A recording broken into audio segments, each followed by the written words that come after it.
Assalamualaikum. Mugi-mugi tansah sehat saderenge pelajaran dipun mulai. Monggo sareng-sareng donga mugi-mugi pelajaran menika paring manfaat.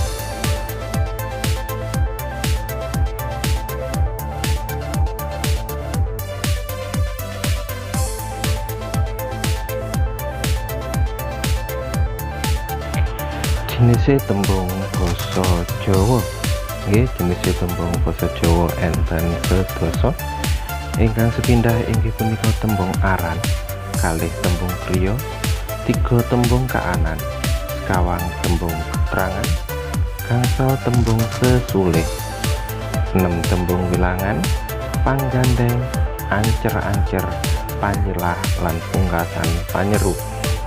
Monggo dibahas sareng-sareng sedasa jenis tembung basa Jawa menika.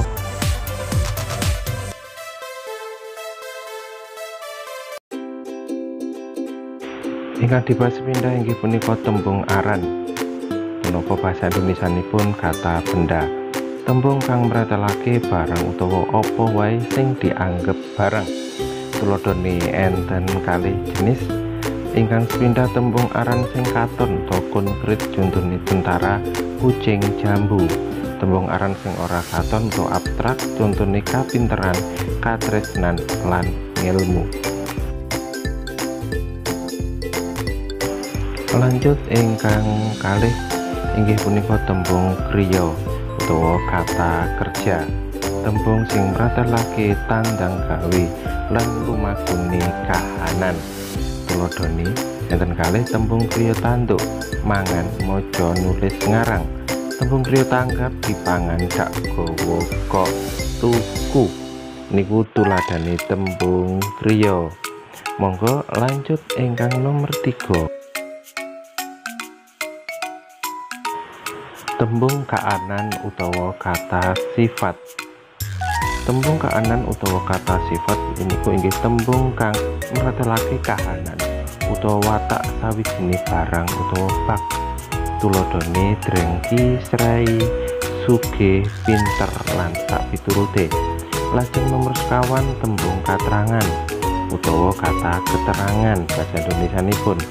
Inggih punika tembung kang aweh katrangan marang wasesa utawa tembung liya. Tuladhane bebarengan, wingi, esuk, enak lan sapiturute. Dilajengaken tembung ingkang nomor gangsal inggih punika tembung sesulih utawa kata ganti. Tembung sing digunakake minangka sesulih wong lan barang. Tembung sesulih ana 6, yaitu sesulih purusa, pandarbe, panuduh, pitakon, panyilah lan sadengah. Lajeng ingkang nomor 6 inggih punika tembung wilangan utawa kata bilangan. Tembung wilangan yaiku tembung sing mratelake gunggunge barang, kewan, wong lan sawijining bab. Enten sekawan inggih punika babon, wilangan susun, wilangan pecahan lan sadengah. Niku jenis tembung wilangan. Ingkang nomor 7 tembung panggandeng utawa kata sambung. Tembung panggandeng yaiku tembung sing gunane kanggo gandhengake tembung siji karo tembung liyane. Tuladhane sebab, jalaran, banjur, senajan lan sapiturute. Ingkang nomor 8 tembung ancer-ancer utawa kata depan. Tembung sing gunane kanggo ngancer-nganceri panggonan utawa kanggo ngancer-nganceri tembung aran lan tembung sifat. Tuladhane ing, dateng, saking, menyang, marang lan sapiturute. Lajeng tembung panyilah utawa kata sandang. Tembung panyilah yaiku tembung sing dienggo nyilahake patrap, barang utawa sawijining bab. Tuladhane yaiku sang, kang, sing, para lan sapiturute. Ingkang pungkasan tembung panyeru utawa kata seru. Tembung sing kanggo medharake rasa pangrasa kayata rasa seneng, kaget, gumun, susah, gelo lan kuciwa.